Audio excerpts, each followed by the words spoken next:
Across the United States, courts are rolling back fundamental rights. Elected officials and their appointees are stripping away freedoms, especially from the most vulnerable. The right to control our bodies is under attack, and those in power aren't being held accountable. As U.S. officials turn their backs on communities across the country, the world is watching. Every few years, countries undergo a human rights review by peer governments at the United Nations. It's called the Universal Periodic Review, or UPR. And in November, it's the United States' turn.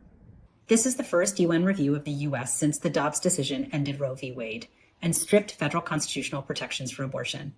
Since then, attacks on reproductive freedom have only escalated. People are being punished for ordinary human experiences, for abortions, for miscarriages, for stillbirths. 12 states now ban abortion entirely. Many more restrict it early in pregnancy, some as early as 6 weeks before many people know they're pregnant. The number of patients forced to travel out of state for care has doubled since Dobbs. Others are forced to stay pregnant against their will, putting their health and lives at risk. Doctors face violence and lawsuits for providing basic health care. People have lost their lives. The scale of this crisis led our coalition of 11 groups across human rights, health research, and reproductive justice to submit a shadow report to the UN.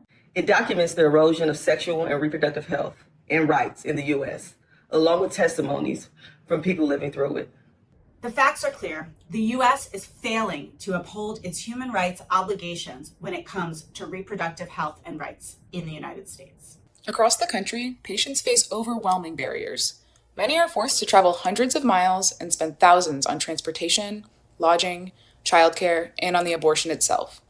Costs and challenges that make access impossible for many who can't leave their work, school, their homes, or safely cross state lines.